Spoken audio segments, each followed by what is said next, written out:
Yeah. So we're going to play Professor Schuller's presentation. I didn't realize he actually couldn't attend, and then he did the pre-recording for us to listen to his presentation, so which is really, really good. Let me try to see whether I can get it working. So bear with me for a second. Okay. So let me try again.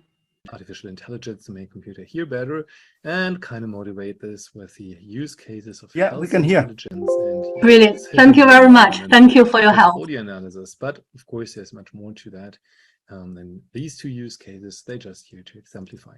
Now, my name is Björn Schuller. I'm with the Imperial College in London, where I had GLAM, the group on language, audio, and music.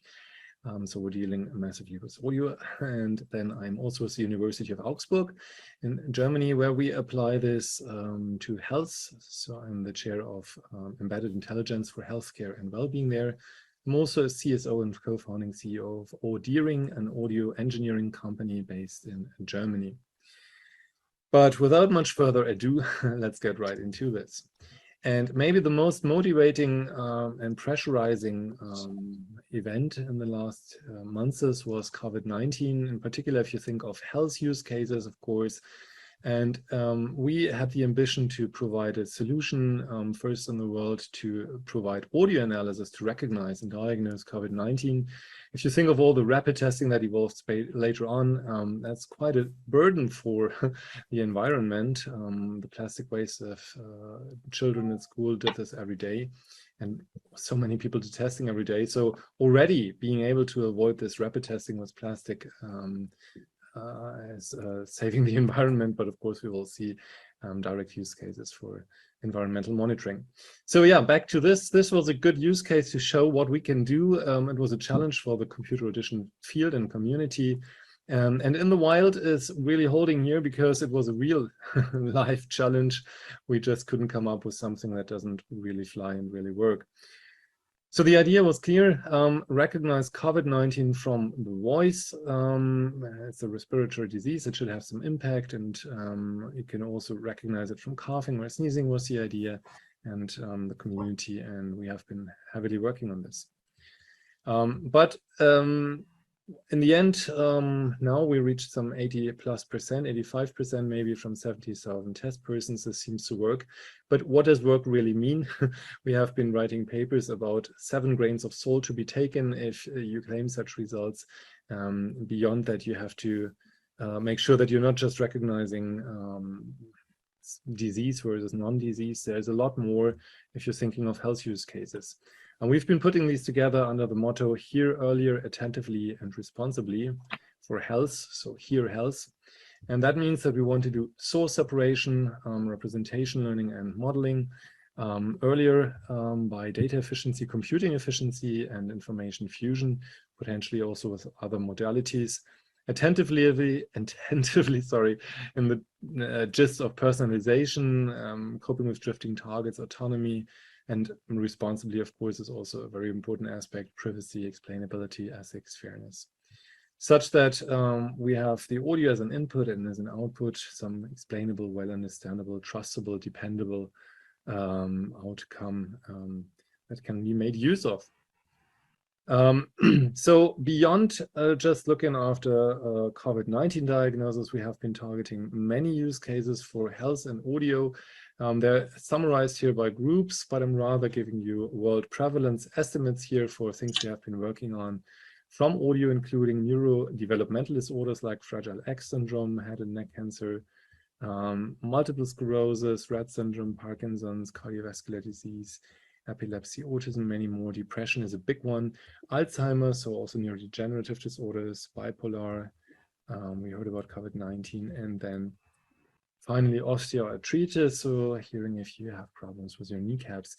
Now, what you can see here is 2 use cases grayed out. That's the only ones that we have been targeting that we couldn't do reasonably well with audio so far, from the ones that we're dealing with. And if you sum up the world estimate of prevalences, you end up with more than every 7th citizen on Earth could be benefiting from such audio analysis.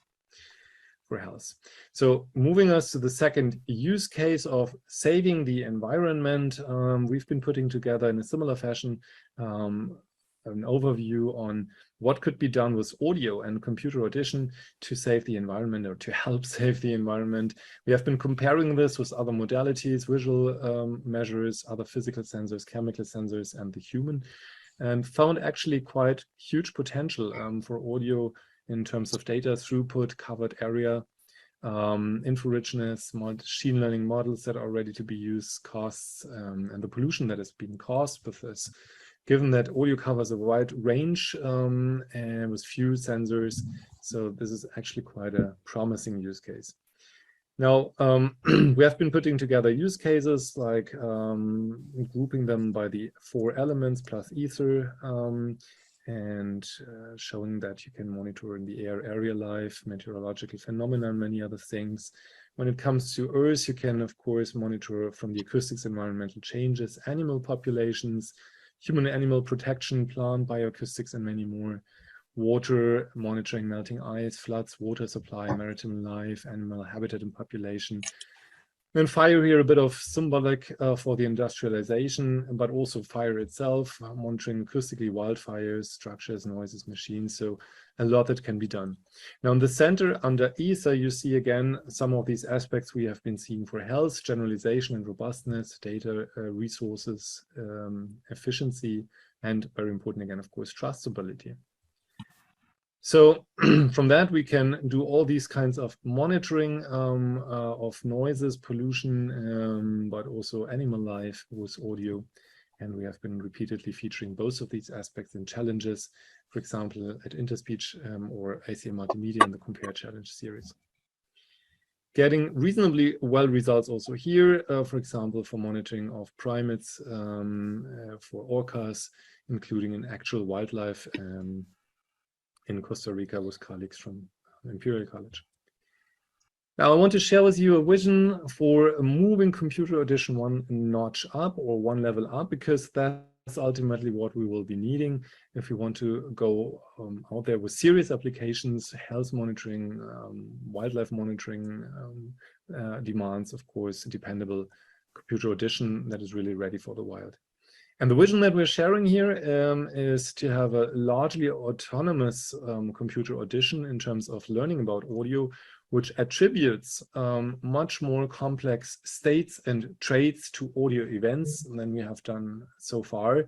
We know this from speech, where we're attributing to a speaker from the sound of the voice, from the audio, their gender, but of course much more like their emotion, their age, their height, and all sorts of health states that we've been hearing about. So why not think about doing the same thing for audio in a general manner?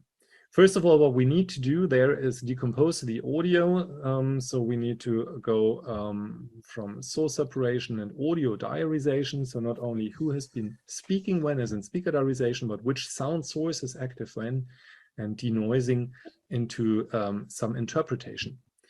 So we have the audio, we decompose it, and in the interpretation, we have an intelligent crawler that crawls the internet and audio databases to find more knowledge about audio. It does so by reinforcement learning and as well in the wild. And what it ultimately does from that is attach states and traits to general audio sources. Meaning that if I put a glass on my table, you can't see the glass now, and you can't see the table, you're just hearing this. I'm doing this below the cam. But maybe you could guess what kind of material the table was made of. So that would be a trait, of the table. And a state would be, for example, well, maybe if the glass is broken or not, or things like that, or has a scratch. For this interpretation, we really need loads of amounts of data to train all of this, and we will oftentimes not have data already. So we will have to think about zero and few shot learning. But once we can do this, we have the vision that we can have much richer understanding of audio like humans, or even beyond human level. And we can then feed back to the decomposition because we understand better how we should have decomposed when we understand what belongs to which sources. Now, For the states and traits, we also need some ontologization to find different representations in terms of states and traits. So we have some clustering, novelty detection, and ontology learning foreseen. And on a higher level, we can also consider understanding beyond interpretation. So this is where these kinds of things like zero-shot learning come into place, coming from high-level descriptors or mid-level to higher-level descriptors to a really high-level understanding of the audio, attaching semantic meaning. So to recap, we shall have decomposition by an agent, for example, which gives fully fledged diarization with source separation, an ontology agent that builds high-level understanding of sounds, a curious agent that collects novel data, continuously exploring the web and sound archives, and of course, a learning agent that has intermediate level attributes to recognize unlimited numbers of complex sounds, traits, and states by things such as zero-shot learning and many other weakly supervised learning approaches.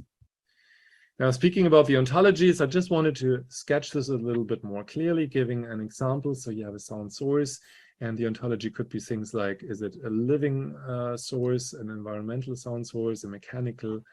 And let's just look at mechanical, maybe machine or non-machine. And if it's a machine, for example, it's a vehicle. And of course, it could be many other machines. We're not depicting here a car or train then. And then you can attribute these traits and states. So the car brand, the size, the age. And as a state, maybe the speed, if it's honking, direction, and things like that. Similar for road, you have traits like the material, asphalt, if it's sealed or unsealed, and states like it's wet or dry and the likes. So that's the vision, and is that not just doing this for speakers from speech analysis, but really doing this from general audio sources. Now, coming back to my COVID-19 example, we have in fact been thinking first of a kind of zero-shot motivated thing because we didn't have COVID-19 examples at the beginning in March 2020 when we thought of this. And we thought kind of higher level features in the gist of zero-shot learning could be the symptoms.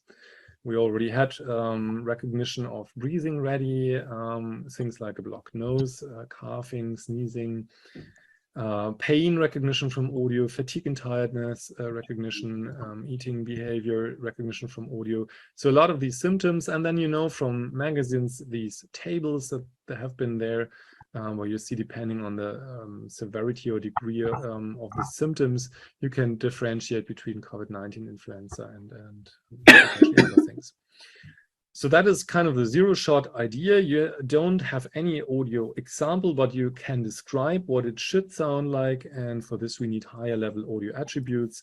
So we will be using these kinds of higher level attributes to then recognize things we haven't heard before. For example, maybe a stone table with a crack. So the state would be broken and material would be stone, despite we don't have an audio example for that, but we can recognize things like a stone or broken, and from that do zero-shot learning, and similarly, of course, few-shot learning and the likes. In fact, we have been proving by now that we can do this for speaker analysis, so zero-shot learning of emotions that we haven't had data for, but now it's gone into the general audio.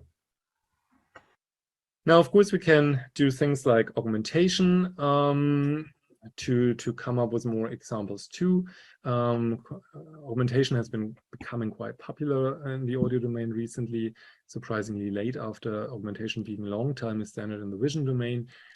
We have been looking into COVID-19 recognition from coughing, for example, and the speed, and figured that we have good results from doing things like time stretching, pitch shifting, random erase, and so on. But we need to prove that this also works for general audio. And where we're moving right about now is mainly using GANs. We can use GANs, of course, to produce new speech examples, but we did start to do this for general audio sounds and try to produce kind of audio examples of things that we want to recognize later on. The other thing that we're doing massively at this moment to make this whole idea fly is self-supervision. I'm just picking here the example of WAV2VEC. So you can, for example, try for the upstream task to predict future frames, so to get a good representation of the audio without having the need of label data. In WebTech 2.0, you can use more things like a quantization module and some contrastive loss function here, and get better results. Now, to approach this gently, we started looking into this again from the speech domain and are right about now at the point to transfer it to these other kind of tasks, like recognizing a broken stone table from a solid wood table and things like that. And what we can see is that for one of the most challenging tasks we know, because it's subjective in nature and truly challenging, we could find really good improvements with such self-supervised learning approaches. Namely, this is recognizing emotion from speech, and in particular from dimensional representation of emotion in arousal, dominance, valence. And arousal and dominance are known to be easy-ish from the acoustics of a speaker, whereas valence usually had a big gap in contrast to arousal or dominance, so clearly falling behind. We're looking here at three databases, more or less, in the wild. MSP Podcast is a podcast database. And then we have IAMOCAP, which is recorded in the lab, but it's somewhat more or less spontaneous, elicited-ish, and MOSAI, so some much more challenging database again. Now you can see that the self-supervised learning from left to right, looking at different topologies and starting without self-supervised learning, the pink bar here first, gives a slight improvement also for arousal and dominance. Maybe it's not even slight, it's already something. But the real kick comes in when you look at the very challenging task of valence recognition from audio. So for MSP Podcast, for example, moving up from 0.25 CCC, concordance correlation coefficient, to some 0.64-ish. And for MOSAI from 0.05-ish, so almost nothing works, up to 0.54, so really massive difference using self-supervised learning approaches. Now, we have been looking into how can we get these, and what matters a lot is fine-tuning the transformers, and not just taking them out of the box as they're pre-trained on other data. If you look at how much tuning do you need, it becomes clear that the more you tune, the better it seems. Again, for the easy tasks, arousal and dominance, the tuning, doesn't give such a huge improvement here, but it gives an improvement, yeah. But you can really see it all matters on the challenging task on the valence. So the tuning here makes it move up from 0.29-ish to 0.64. That's again this massive improvement. So in short, self-supervised learning helps a lot, and just taking transformers pre-trained on massive amounts of audio data isn't doing the job as well as fine-tuning.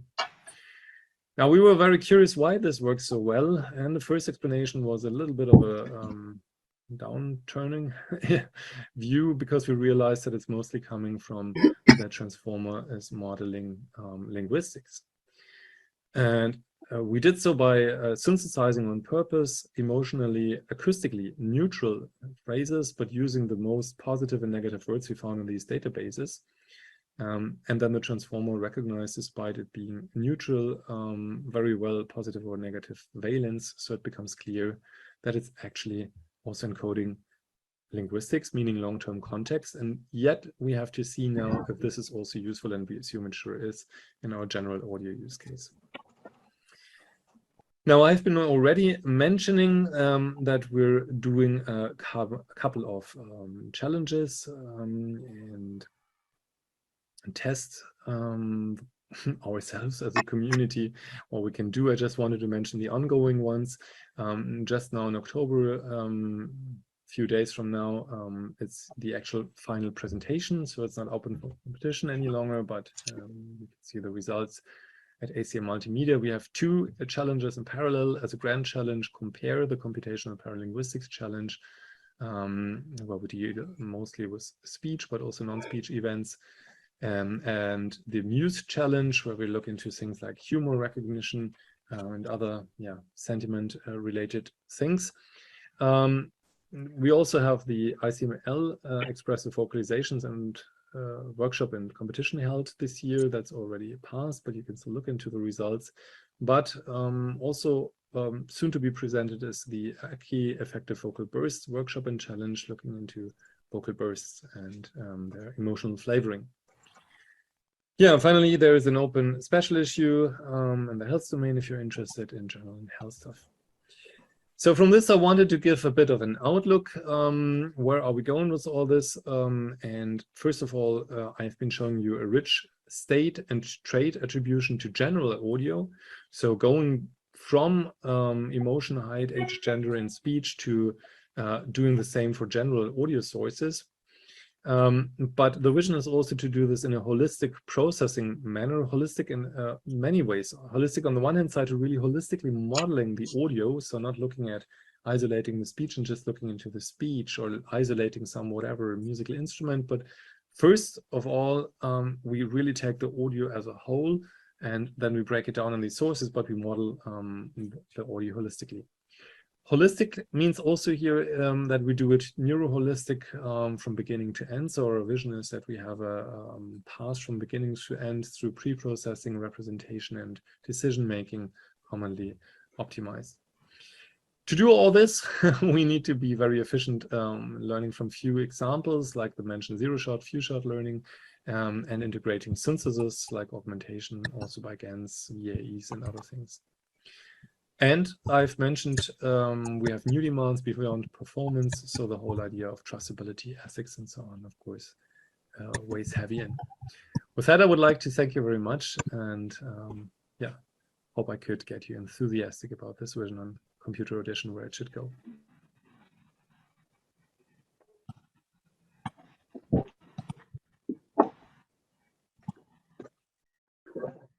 Great. Okay, so the recording is played, and if anybody have any questions, please do put it into the chat.